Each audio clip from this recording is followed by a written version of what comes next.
Hey everyone, and welcome to what could very well be episode number 184 of the Custom Apparel Startups podcast.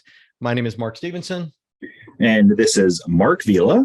And today we're here to talk about your business, butts in seats. You know, Mark, I really don't know if I appreciate you using the off-color language in the titles.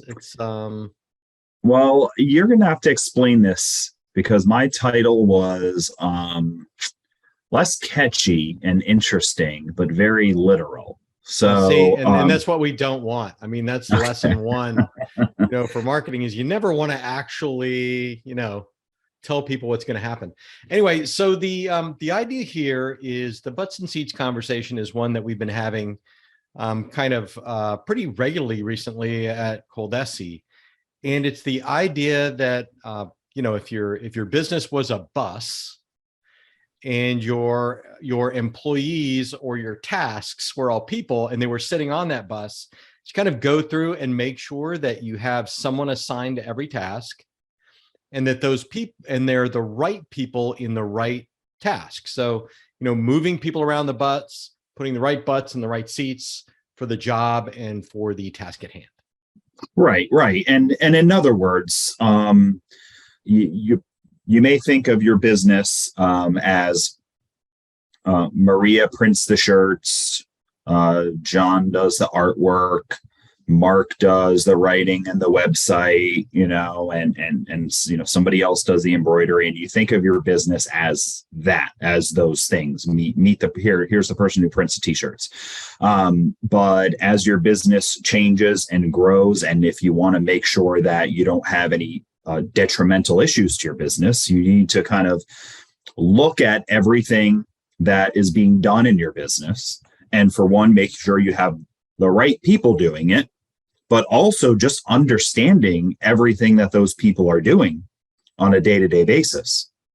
Right? That's a good point. And the example that you used with Maria not being there today, what happens next is kind of looking at everything. So yes, it is a person, and it's also a to-do list for each job.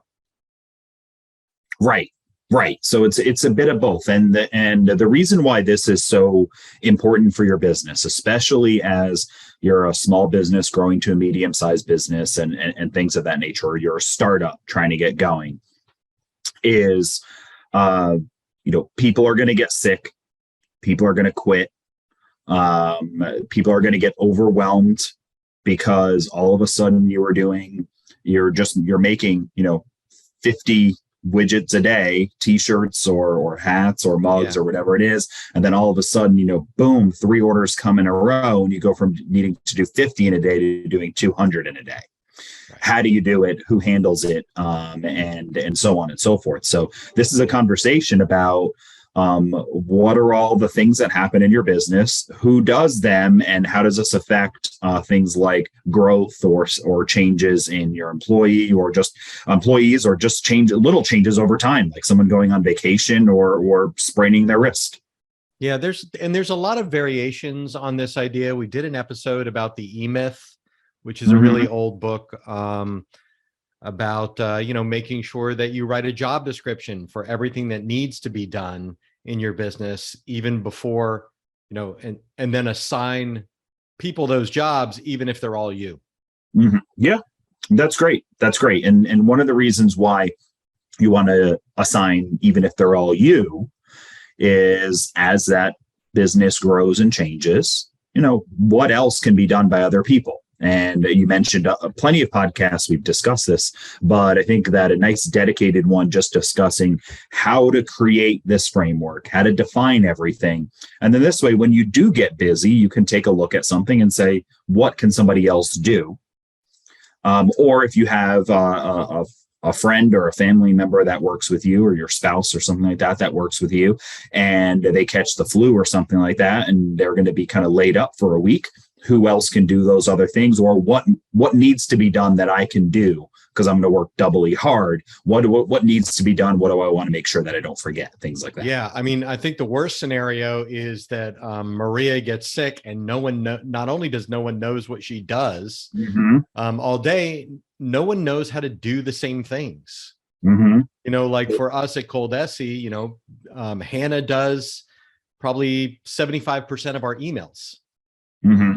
but Jess can do the emails as well. So if Hannah's out, you know, we've got Jess that can back her up. If they're both out, then Mark Vila can do the emails. You know, so we've got redundancy built in as well. Right, and redundancy is important. And I actually had a conversation with a parent of a student at school, you know, just ran into this guy at a little party, and we talked about what he did. And he did some work. He does some work, some construction type of work for the city. And I said, "Oh, you know, how big's the company you work for?" And he said, "Oh, it's about 20 people." And I said, "Oh, that is kind of nice, because you kind of know everybody, and you know, there's not a lot of red tape to having conversations with your team." And he agreed that, but he said the hardest part is it's hard for me to take a vacation. You know, Right. I have to prepare a month in advance to be able to take a vacation. I don't have any redundancy. And that turned into probably a half-hour conversation of him discussing, you know, what other people can and can't do, and how he wishes he would have trained this other guy on how to do this thing, because it's not that hard. And every time he thinks that he should train this person, it's already too late, because now he has to plan for a vacation, or he was sick last week, or whatever it might be. So I think we can dive into kind of how to think about this, how to make and list and write all this down, and then what you'll do with that information. Yeah, I like it a lot. And the first one that you've got down here is to list the talents and skills of your team. And I would almost like, we have one above that. oh, we do. Okay. We I didn't do. scroll down far enough.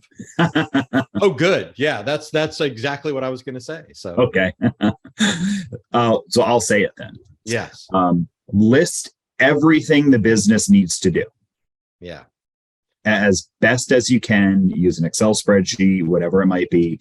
List. I think for something like an Excel spreadsheet is simple enough for this, but every single thing that the business does, and don't save it and open it up consistently, or leave it open for a while, so you always run into it, because you're going to need to add stuff for a while absolutely. to truly list everything that the business does. Yeah. And notice Mark keeps saying the business, Mm-hmm. because it's not just everything that you do.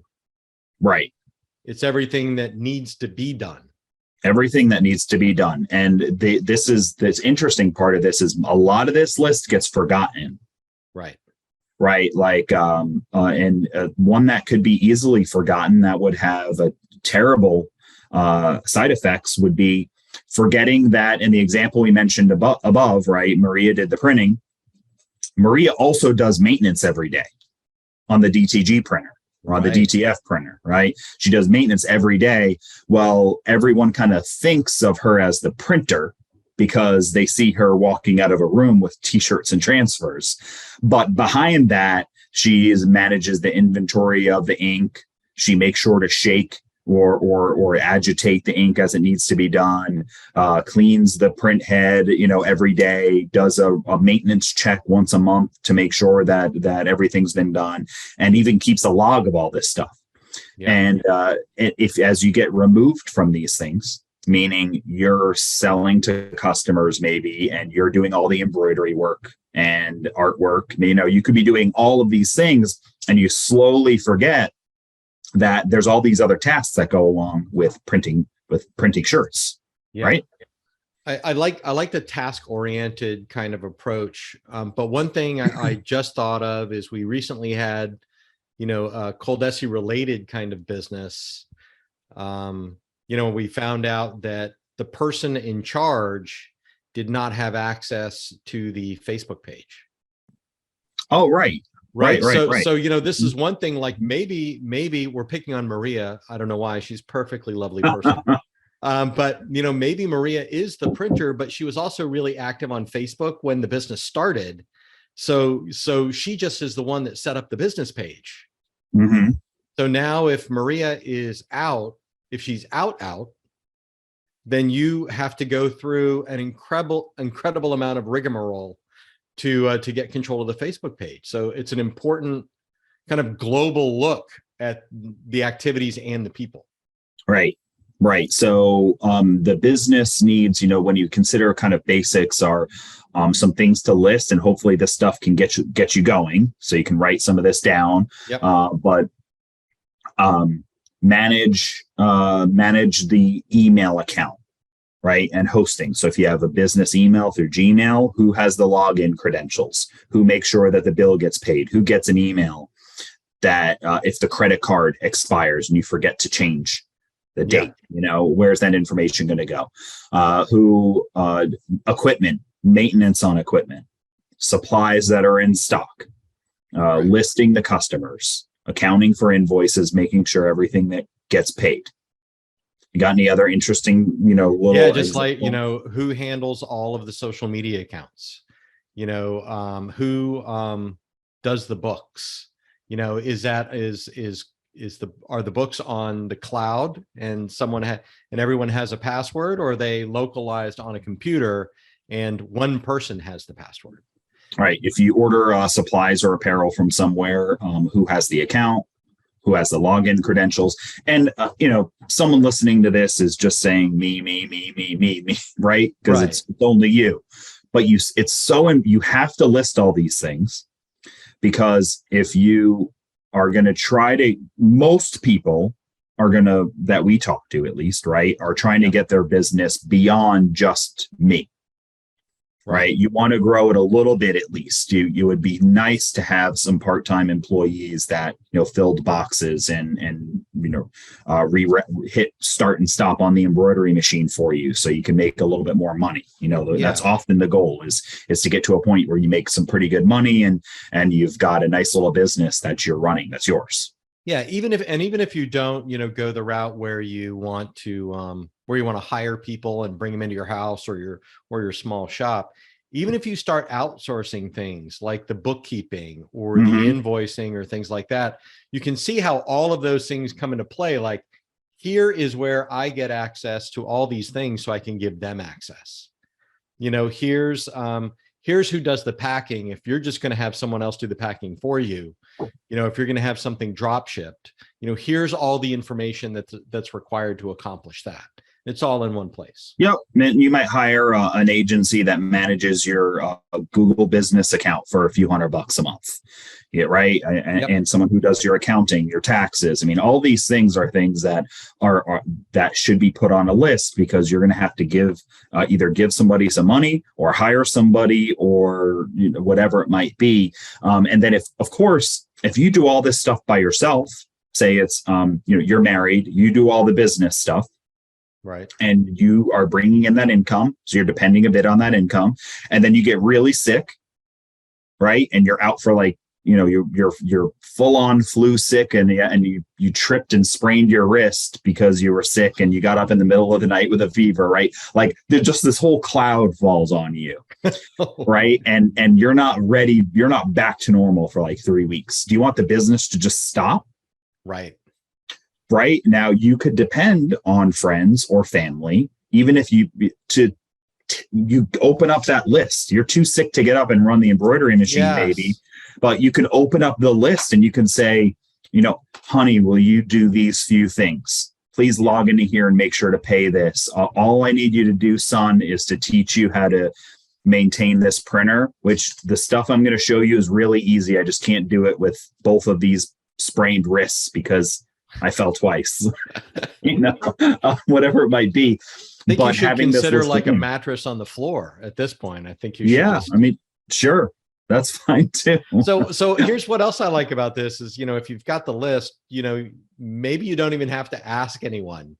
Maybe you can just make sure that the people in your life knows where the list exists, and they'll just step in. So, they can at least contact your customers and let you know there's going to be a delay, or, send out the invoices or something like that. You've got the list of things that you could even have it. Here's the list of things I do on the computer.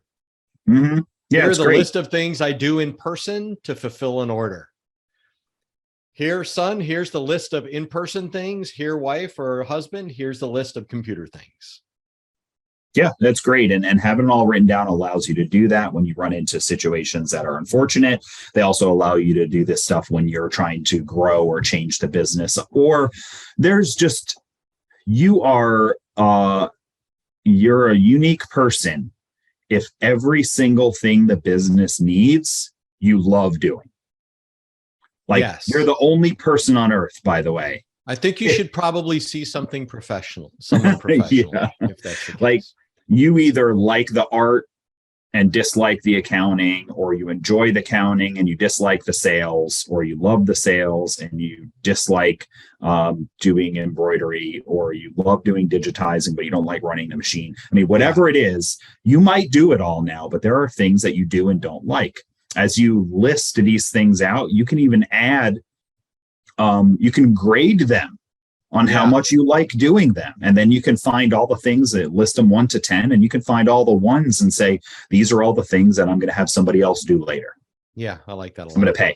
So, so that's the first thing, is list everything and keep it open and keep listing things as you think of new things. And it's going to take you a year to get the full list. Next is the one you mentioned earlier, Mark. And that's list the talents and skills of your team. And again, you know, I mean, if it's you and a part-timer, if it's 3 people in the shop, if you're running a big shop and you're listening to this and you've got a dozen employees running screen printing and embroidery equipment, then the bigger you are, this even becomes more valuable, is to list out specifically, maybe not even just who can do what, but who could do what. You know, so you've got the who can do that. Who can do the emails right now? Who could do the emails if we spent like 10 or 15 minutes with them to make sure they knew how? You know, that's, and is there anyone else that could do the website? You know, if it's someone on your team that does the website, is there a contractor somebody knows that could help? Or vice versa. We've got a great contractor who's part of your team, like an external marketing guy or an external bookkeeper. They are going to be part of your team. You know, that external person does the website and the books. Is there someone inside that can be the main point of contact or can back that person up? Yeah, that's great. And this is, once you hit 2 people, this is really important, right? And it's important when you're by yourself, of course, because the other thing is, if you can do everything, you again are a unique individual, right? Because the chances of you being a great digitizer and being great at running the embroidery machine and being a great salesperson and being a great accountant and being able to build a website and run social media, you know, it's not common. There are things you're going to be weak at. Right. And so, you know, you should understand that. So if you don't use your digitizing, you should be putting on your list, the digitizing is going through ColDesi graphics. Yeah. Right. And if you don't do the accounting, you should list that this is my tax preparer or CPA or whoever. And I would really give yourself the opportunity to be surprised. So, you know, if you do have kind of a team of people, then ask them also, you know, go through this process and go, you know, okay, so Maria does the embroidery. Is there anyone else here that would like to learn how to do the embroidery to back her up? You know, find out what their not just talents and skills, but their interests are too, because maybe you can train someone up a little bit. Because if you do hit 2 people, then it's a good chance that you're going to be arrested. And you'll need someone to take over this job for you. I had to wait so long to say that. It was really not worth it. It was really not, but I couldn't let it go. I think that's great, Mark. Well, all right. So step 1 is you list everything the business does. Then you list the talents and skills of the team. It's important that you list it for yourself, because you're probably not good at everything.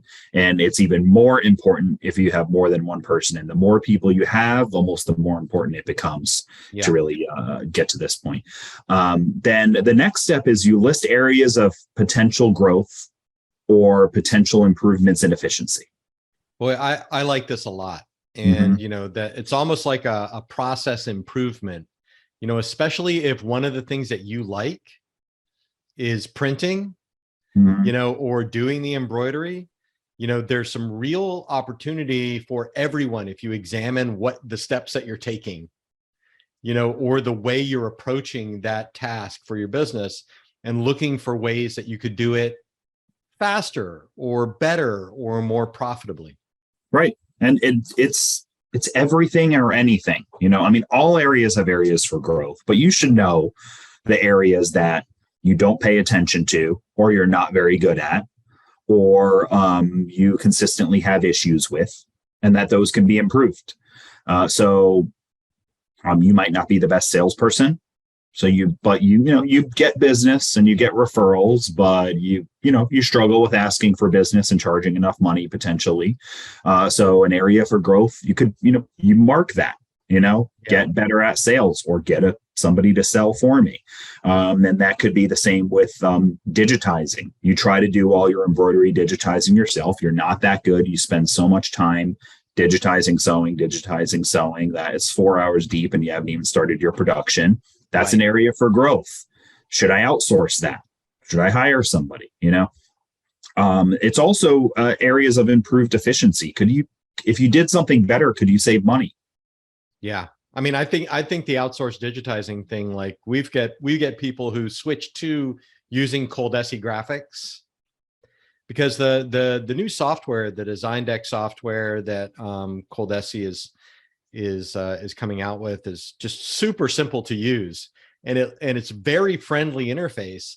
It doesn't mean you're going to be good at it, or that you're not going to struggle with it. So it's an opportunity to save you maybe hours of education time, or hours of fiddling around with the design and not really improving it any. If you just go to ColDesi graphics and say, in a day or two, you can get a beautifully digitized design. I mean, we get the opportunity to see some of those.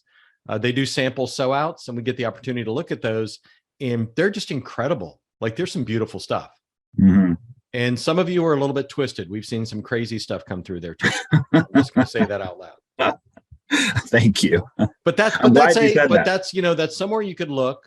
Hey, if you think you're at max capacity because you're spending so much time doing these things, if you can identify one of those things that, like Mark said, you don't enjoy, you're not that great at, then man, if there's a simple $25 solution or $50 solution, you should probably take advantage of it. Yes. And this is also just when you're looking as you grow your company, right? So you don't do very much in social media. You don't necessarily understand everything. There's too many terms. What's the difference between, a reel and a post, and what's a page versus what does for you mean? I mean, there's all these words. You don't understand it. You know that there is growth out there if your business did some social media stuff, and you hope to get there. So you may just say, an area of potential growth is social media.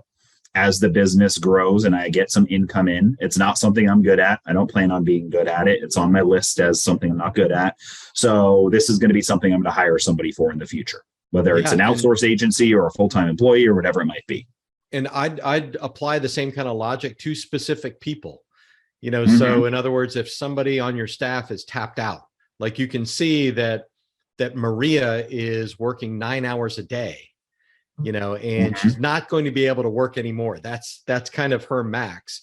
You've reached the limit of the number of t-shirts you're going to print or polos that you're going to sew.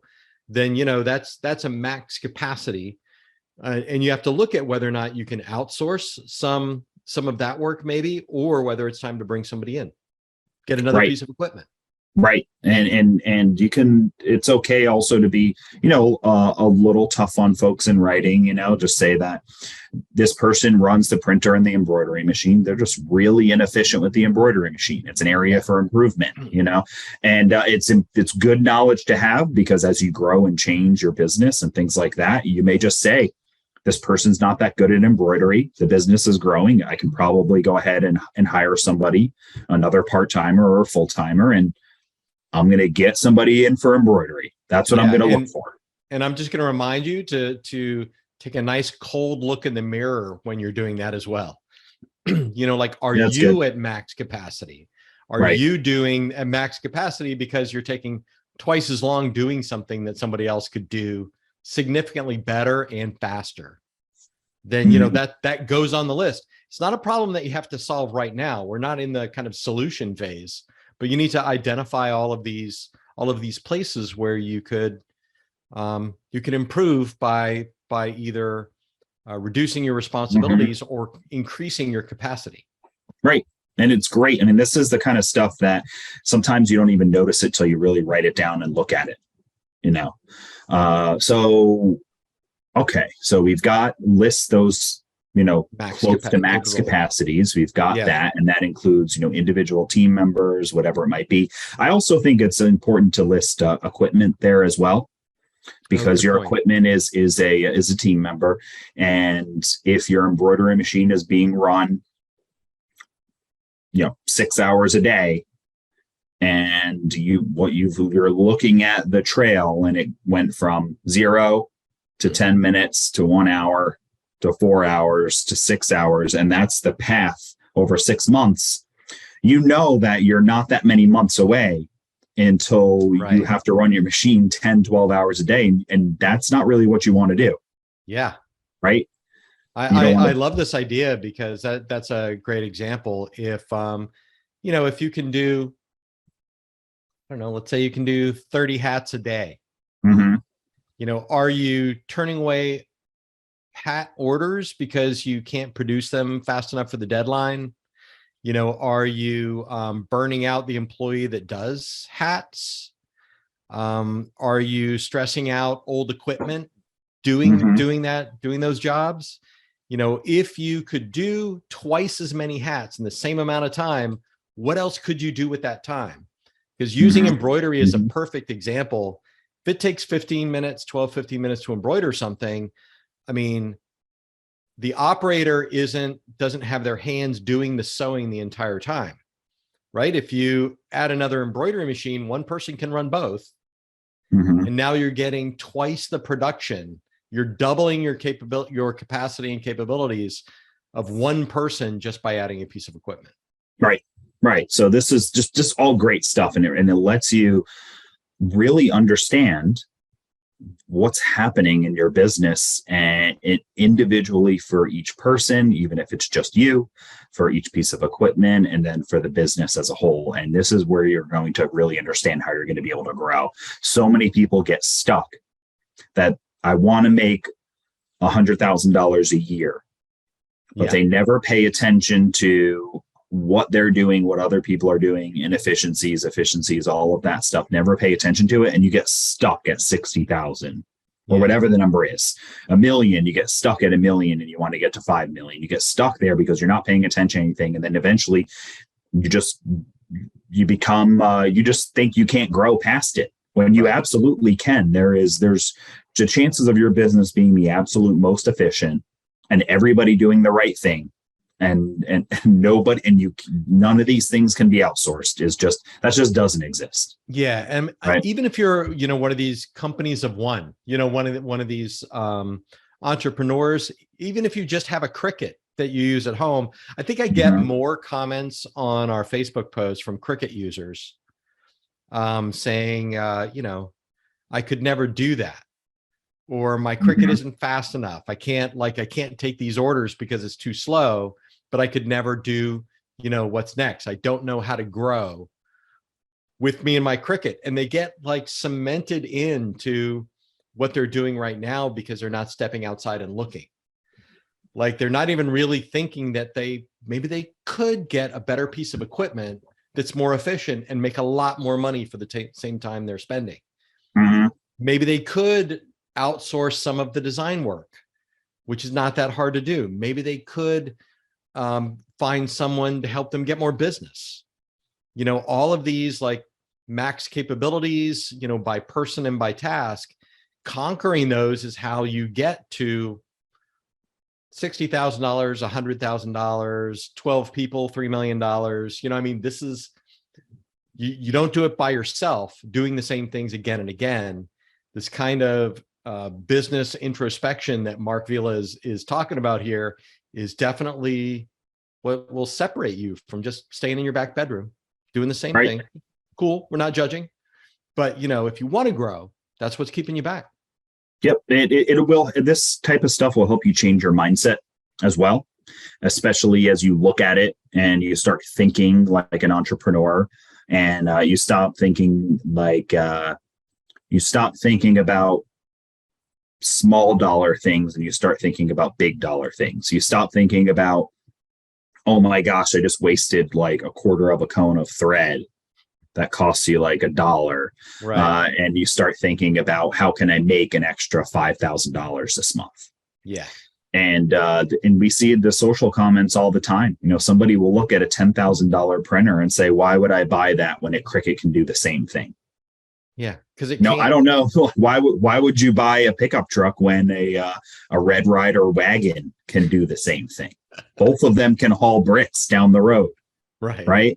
So this type of stuff will help you change your mindset, because, okay, if I want to be able to do this, I have to be able to understand everything. As I begin to understand everything, I'll start to begin to think about what's the next step. Right. And I think this is kind of this is an ongoing exercise, but you should go through this list one right after the other, or, within a 30-day period, more than once. Because these things come up. There are a lot of things that you do once a year that comes up. There's a lot of things that you do every quarter. Like if you're doing this now and you haven't paid your quarterly taxes yet, and your quarterly taxes go on the list, that's something that's going to fall off, the list until you kind of add it. It's one of those tasks that will get forgotten and no one will do if you're taken down for a while. Right. And so, that's kind of the I think we have 4. Yeah, that's the 4 lists that you make. Right. And now that I recommend doing this in Excel. You could do multiple sheets, or you could do one sheet and list everything kind of in there somehow. But once you've got it all, you go back to the top, you go back to the beginning, and you look at it all from above. Right. And you look for patterns. You look for the holes where there seems like things aren't getting done correctly. You look for skills that seem to be completely absent from your business. You look for employees that are completely overwhelmed. And you look at all those things and you figure out, how can I move things around? This person's really overwhelmed. This person's underwhelmed. This person does all of the embroidery work. This person does none of it. This one can, because Mark mentioned, list people that could do something. This person could learn to hoop and pull stuff on and off an embroidery machine and fix thread breaks. I'm going to teach them. They're going to be a secondary person. They're going to relieve a little bit of the stress off person number 1. And now they're both in there. You've built in redundancy. And now that you've got 2 embroiderers, even if one of them is a part-timer that works 1 day a week, you could sell more embroidery.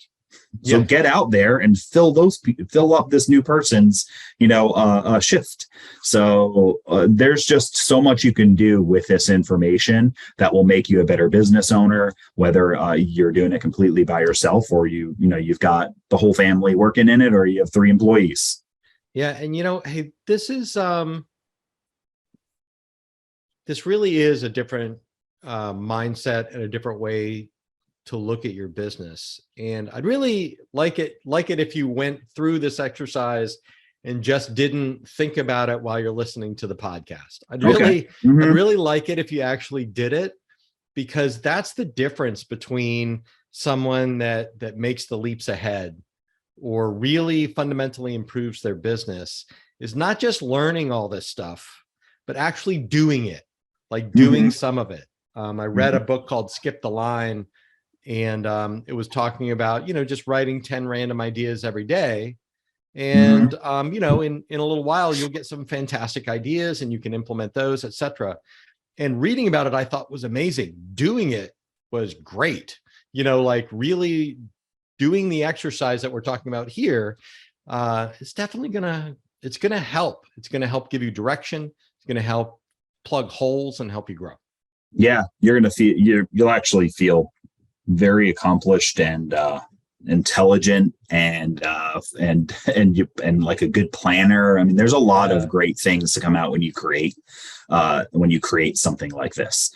And then you get to show somebody, and they'll be thoroughly impressed because another friend of yours who has a small business didn't do this at all. And you're going to show them this Excel spreadsheet and say, hey, tell me your thoughts. And they're going to be impressed. I should be doing this type of stuff, and so it's great. So I think this is kind of wrapped up what we wanted to talk about here. Yeah. And the homework on this is obvious. Go out and do this for your business. And if you want to share it with us, you can feel free to share it with us. We'll be happy to take a look at it. Yeah, love that. And I enjoyed this today. Good episode, Mr. Vila. I appreciate that. That's it for me. All right, wonderful. Well, as always, this is a ColDesi podcast. So, brief commercial, check out ColDesi.com and you'll find links to supplies, blanks, graphics, all types of customization equipment.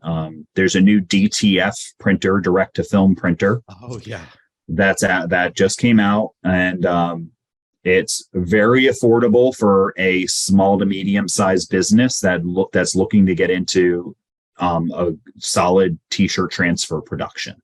Yeah, I mean it's a compact, high volume t-shirt transfer printer. Yeah, that the return on investment is about 15 seconds on this thing. Really so it's really fast, really cool. So I recommend you check that out if you don't know much about DTF printing. And there's a ton of other things we have on there. We mentioned a bunch of examples from sublimation to embroidery to cutters and white toner transfers. So check out ColDesi.com and live chat with one of our pros. Cool. This has been Mark Stevenson and Mark Vila. You guys have a fantastic, well-organized, list-driven, non-end capacity, high-growth business. That's enough of that. Okay, bye.